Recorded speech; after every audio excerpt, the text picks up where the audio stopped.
Assalamualaikum warahmatullahi wabarakatuh. Salam sejahtera untuk kita semua. Halo Sobat GovPod, perkenalkan saya Nirmala selaku MC pada acara Government Podcast Himapom Visip Unhas yang pada kesempatan ini telah bersama-sama kita Profesor Dr. Armin Arsyad MSI. Terima kasih Prof. Assalamualaikum warahmatullahi wabarakatuh. Waalaikumsalam warahmatullahi wabarakatuh. Ya, terima kasih Prof sudah meluangkan waktunya untuk berbincang bersama kami. Pada Government Podcast yang ketiga ini kita akan membahas terkait dengan dinamika politik lokal dalam bingkai demokrasi. Seperti yang sudah saya sebelumnya katakan tadi, kalau pada kesempatan ini kita akan membahas terkait dengan dinamika politik lokal dalam bingkai demokrasi. Nah, kalau kita kan bicara terkait dengan politik lokal itu pasti erat kaitannya dengan penyelenggaraan pemerintahan atau dengan praktek politik yang di tingkat lokal. Tapi bagaimana sebenarnya konsep politik lokal itu, Prof? Ya, konsep politik lokal itu adalah upaya dari aktor-aktor politik untuk memperoleh kekuasaan atau menempati posisi-posisi pada jabatan publik di tingkat lokal, baik itu bupati, wakil bupati, anggota DPRD dan kepala dinas. Upaya memperoleh posisi yang terbatas dan diinginkan oleh banyak orang yang melahirkan dinamika politik di tingkat lokal.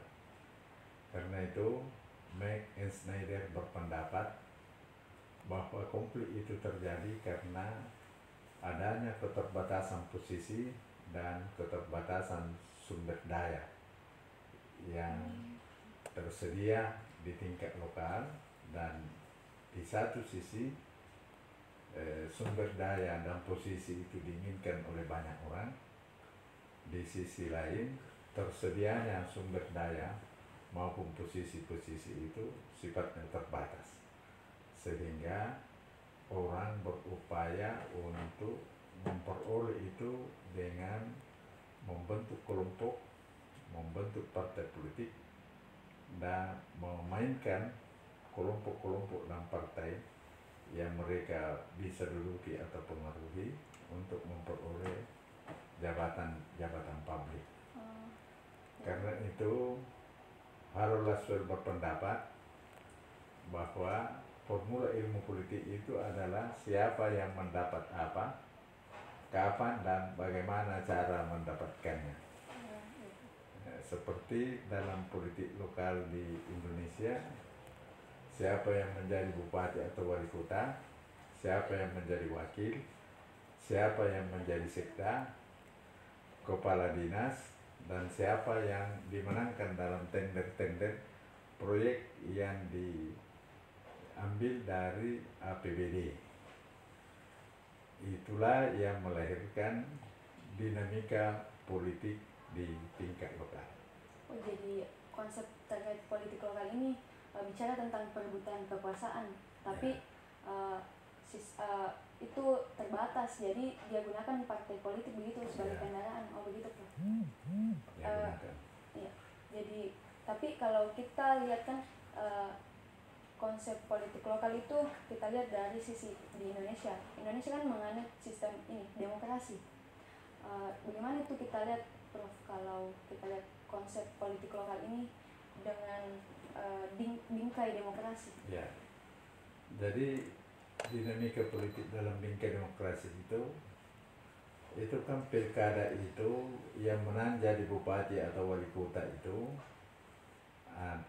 adalah yang duduk menjadi wali kota atau dan wakilnya itu adalah yang menang pilkada. Karena itu para kontestan itu bersaing melalui pemilu kada. Dan pemilu kada ini tahapannya agak panjang, mulai dari pencalonan, proses pelaksanaan kampanye, perhitungan, dan penetapan pemenang. Nah, oleh karena itu, untuk menang dalam pilkada perlu calon-calon dan tim sukses pasangan calon berusaha mengajak anggota masyarakat untuk berpartisipasi dalam kegiatan politik, dalam hal ini pemilu kada. Nah, mereka berpartisipasi ini dalam rangka dia membantu pemenangan pasangan calon tertentu di dalam pilkada.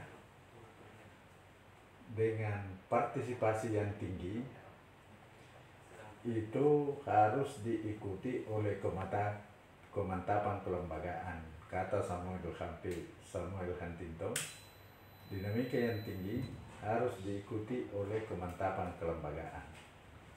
Sebab kalau dinamika politik yang tinggi tidak diikuti oleh kemantapan kelembagaan, akan melahirkan instabilitas politik. Yang mana itu kemantapan kelembagaan? Yaitu adanya struktur yang baik di dalam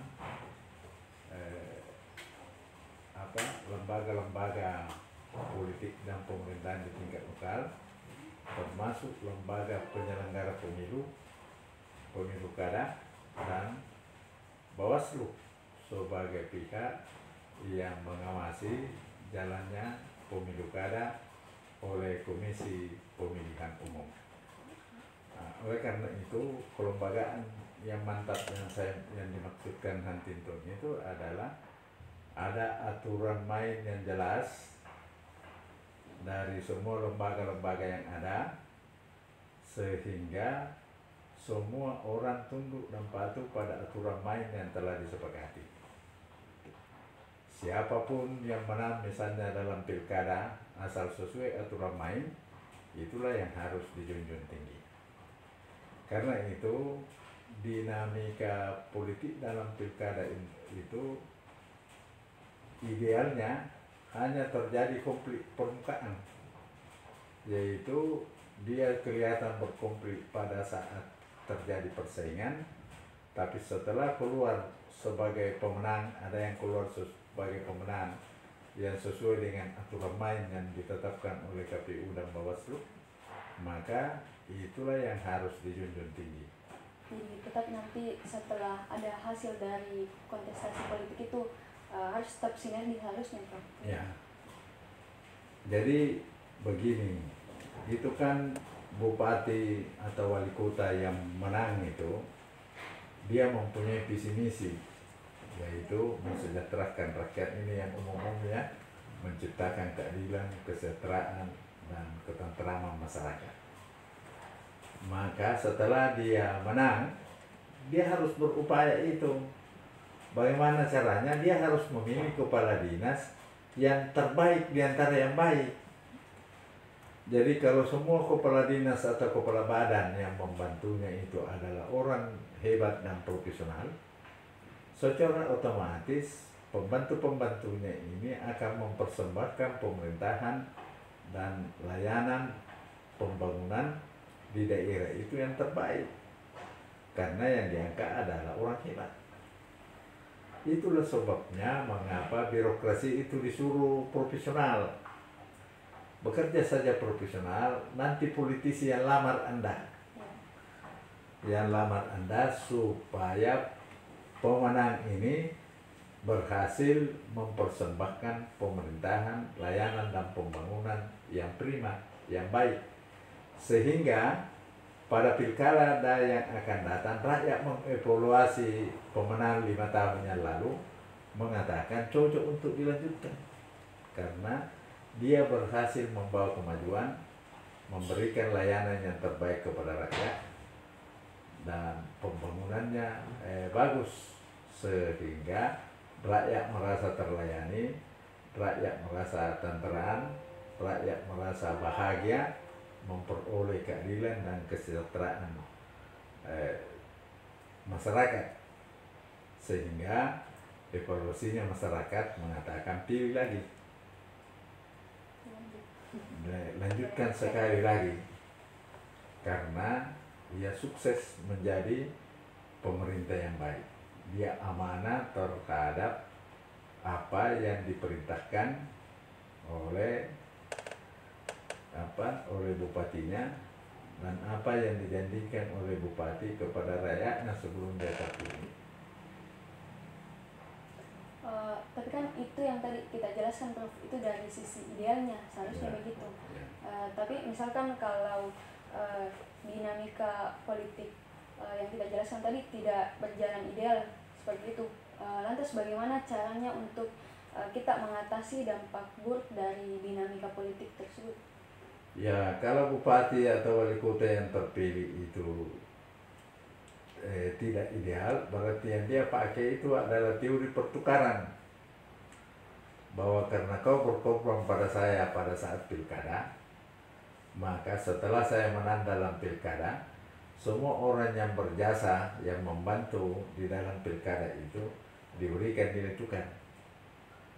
Apakah nilai tukarnya birokrat dikasih jabatan, pengusaha dikasih tender, kasih menang tender, masyarakat biasa dibuatkan kebijakan dan program yang menguntungkan masyarakat pendukung. Makanya itu banyak sekali incumbent yang maju lagi, dia memainkan APBD-nya sebagai sumber dana untuk memuaskan masyarakat. Contoh, seorang bupati incumbent 5 tahun sebelum dia incumbent baru dia naik, itu dia sudah salat Jumat di berbagai masjid di daerahnya. Dan setelah selesai salat Jumat, dia pidato-pidato di situ dan dia sampaikan hal-hal atau proyek-proyek apa yang dia bangun di sekitar masjid itu, sehingga kalau terlaksana di kemudian hari, orang mengatakan bupati ini taruh ada taruh kau, sesuai kata dengan perbuatan. Karena memang bupati yang baik itu harus mensosialisasikan apa-apa yang dia melakukan kepada masyarakat. Kalau ada aspirasi yang masuk tapi belum ada di perencanaan anggaran tahun ini, dia pindahkan ke tahun depan.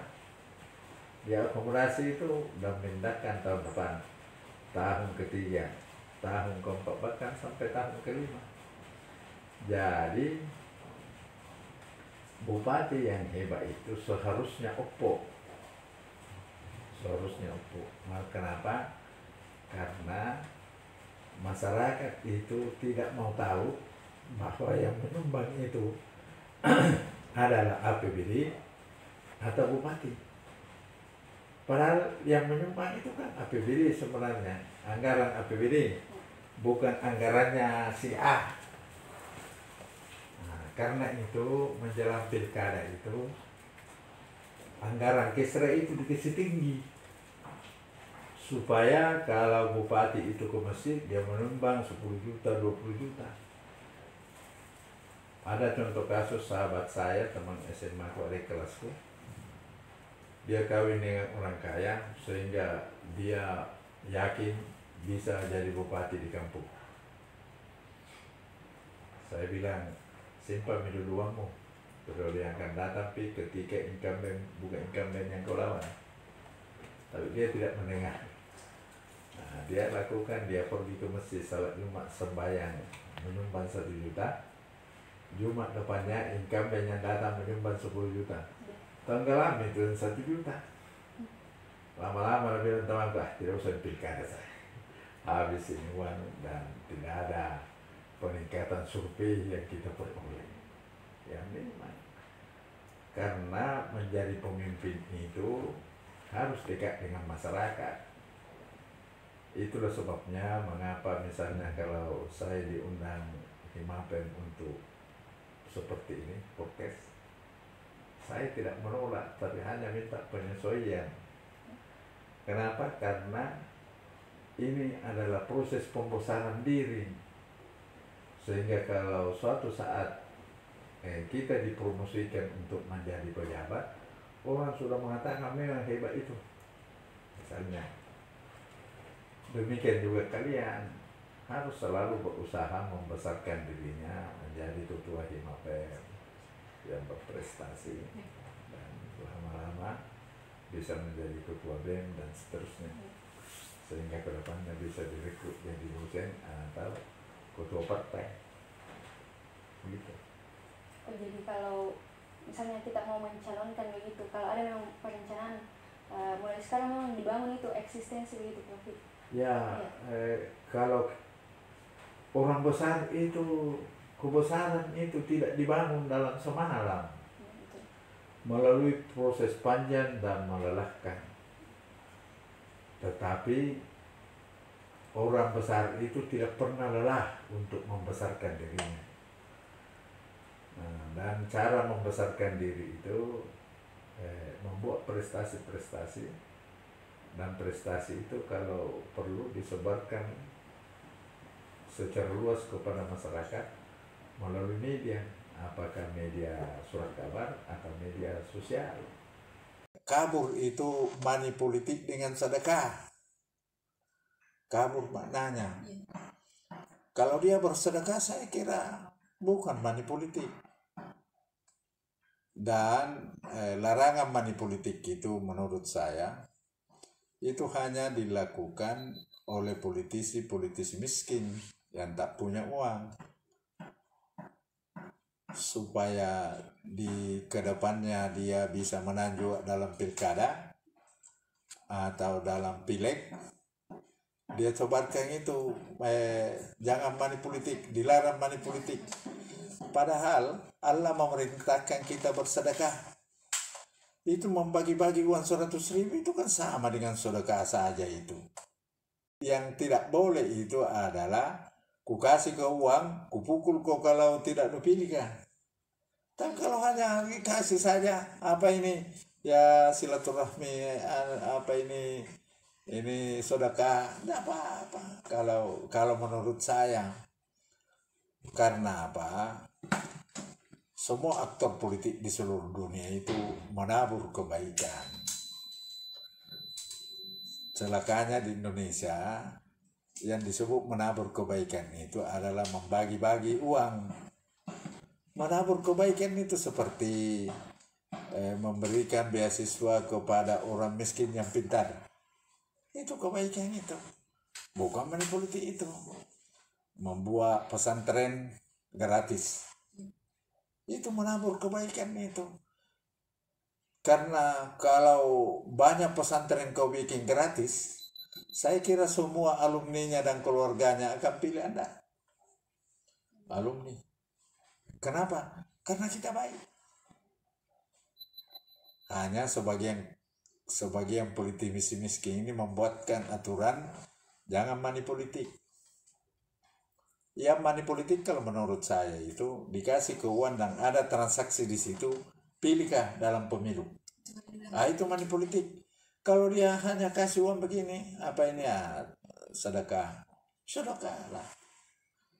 Kalau menurut perspektif saya, karena itu di seluruh dunia itu politisi itu berbaik-baik.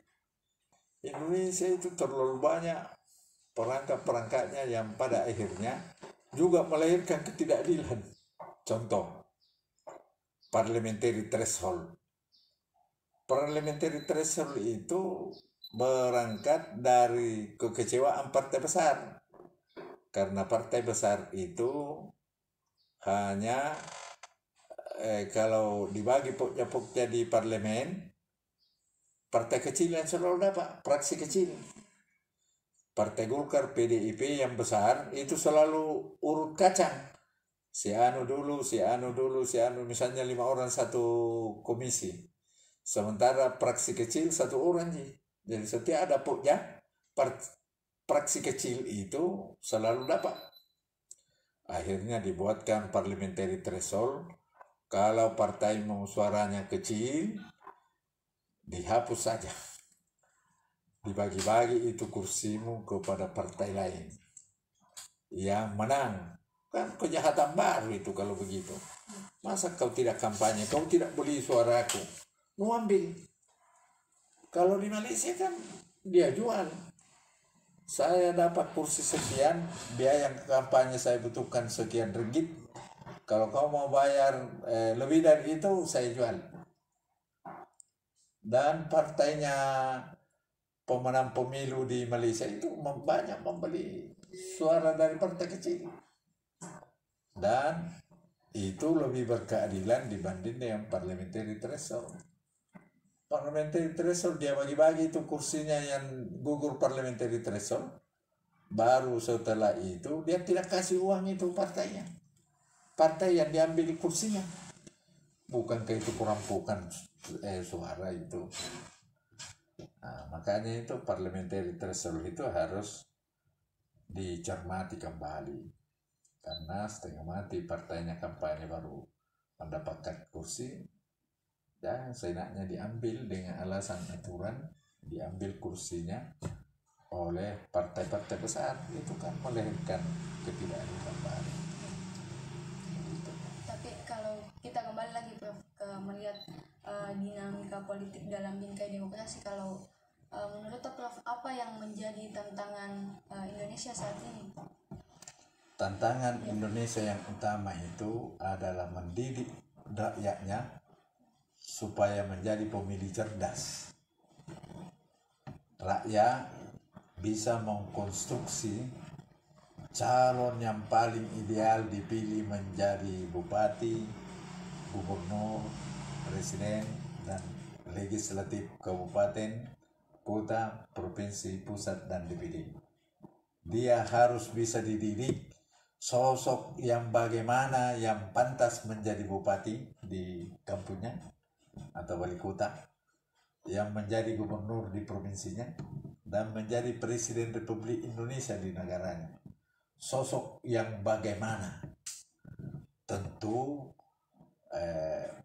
para anggota masyarakat ini mendiskusikan.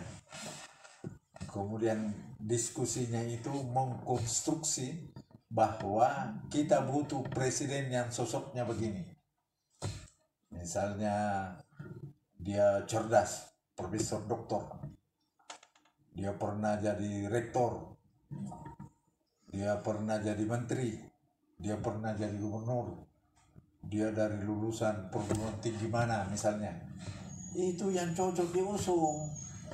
Jangan yang tidak jelas asal usul sekolah mau diusung. Sementara profesor doktor yang jago memerintah mau tidak dikasih partai untuk jadi calon presiden. Loh, lalu di mana itu demokrasi diletakkan? Nah, karena itu tantangan utamanya mendidik rakyat untuk mengkonstruksi calon-calon presiden, gubernur, bupati, wali kota, dan wakilnya untuk dipercaya menjadi pemimpin bangsa sesuai tingkatannya masing-masing. Mengapa perlu rakyat dididik? Karena seluruh akibat dari pilihannya itu rakyat yang tanggung pertama. Karena pemimpin yang terpilih itu akan melahirkan kebijakan dan program yang harus dipatuhi oleh rakyat. Dia melahirkan kebijakan atau program yang mensejahterakan rakyat.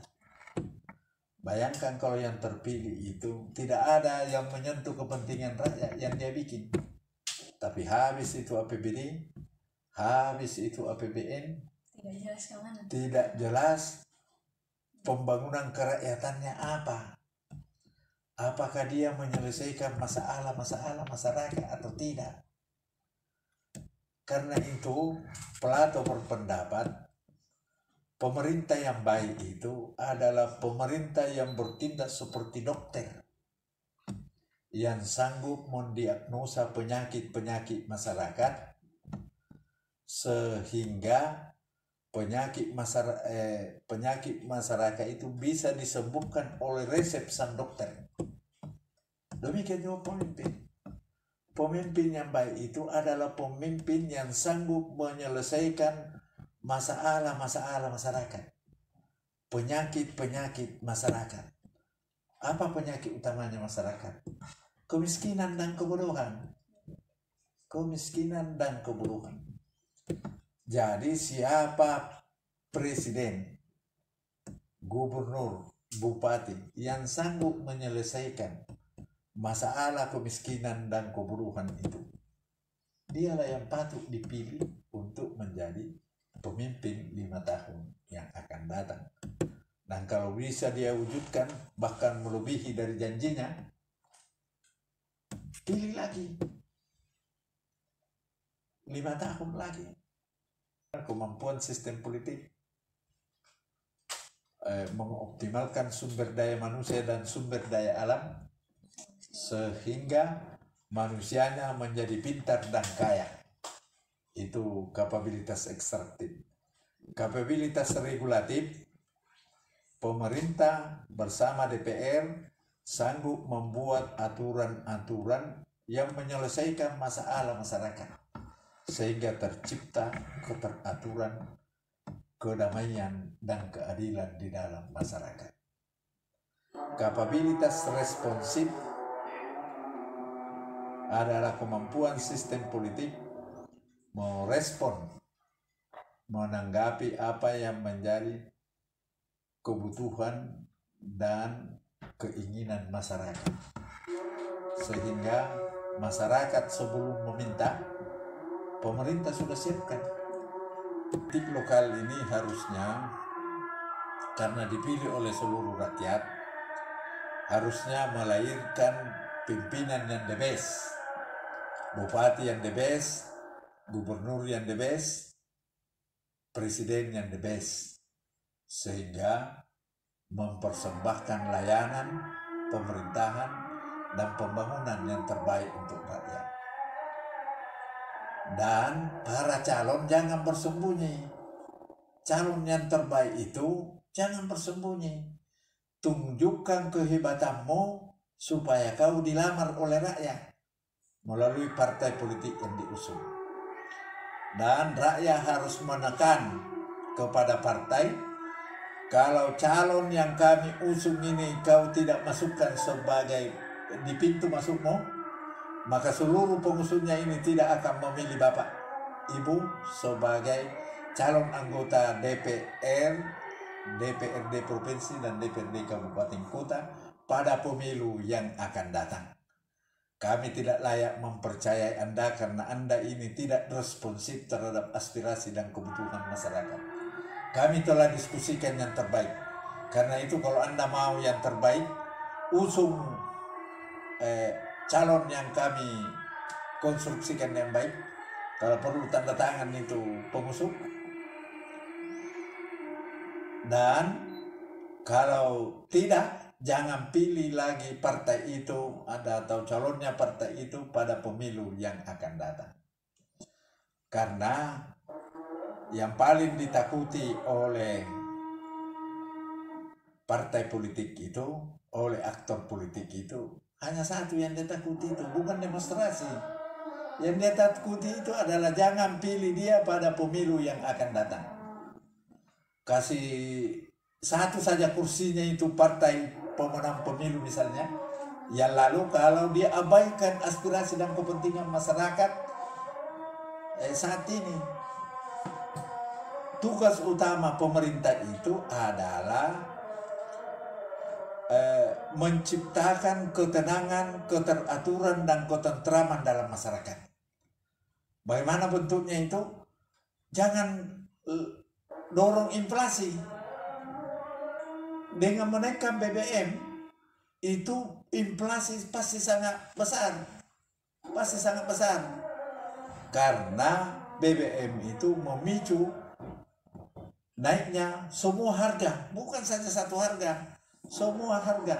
Satu-satunya harga yang bisa turun dengan kenaikan harga BBM itu hanya harga diri. Harga-harga barang naik semua, karena semuanya butuh BBM. Karena itu seharusnya pemerintah mencari cara lain, yaitu jangan BBM naikkan, pajak saja misalnya dinaikkan orang-orang kaya, atau kurangi dulu proyek-proyek yang implikasinya tidak melahirkan inflasi. Sistem politik demokrasi itu dilakukan melalui pemilu yang dilaksanakan secara jujur, adil, demokratis, transparan dan akuntabel, berintegritas, dan semua penduduk dewasa diberikan kesempatan untuk memilih calon pemimpinnya. Kalau ini yang terjadi, saya kira demokrasi ini baru menjadi positif. Tapi kalau demokrasi ini dijadikan saja jual beli suara, maka setelah dia terpilih, uang yang dia keluarkan itu akan dia ambil melalui korupsi sistematis, komersialisasi jabatan, korupsi APBD dalam bentuk memberikan proyek kepada pengusaha-pengusaha dengan menunggu cashback kepada oknum-oknum yang tidak bertanggung jawab. Jadi tadi jelas sekali dijelaskan bahwa partisipasi masyarakat dalam demokrasi itu sangat penting, Ya. Tapi itu lagi yang menjadi PR utama karena pendidikan dan kesehatan belum maksimal. Ya mungkin karena kita juga dibatasi waktu. Jadi kesimpulan dari pembahasan kita terkait dengan dinamika politik lokal dalam bingkai demokrasi itu dari konsep politik lokal itu kan bagaimana caranya kita untuk merebut kekuasaan di tataran lokal yang mana terbatas dengan menggunakan partai politik sebagai kendaraan untuk memperoleh kekuasaan itu. Namun kalau kita kaitkan dalam bingkai demokrasi, partisipasi masyarakat itu sangat penting untuk menciptakan pemimpin yang baik dalam hal karena dia nanti yang akan mengambil kebijakan yang nantinya akan mempengaruhi masyarakat itu sendiri. Mungkin itu untuk pembahasan government podcast pada kesempatan kali ini. Terima kasih banyak Prof untuk untuk meluangkan waktunya. Mungkin itu yang dapat kami sajikan pada government podcast pada kesempatan ini. Sekian dari saya. Wassalamualaikum warahmatullahi wabarakatuh.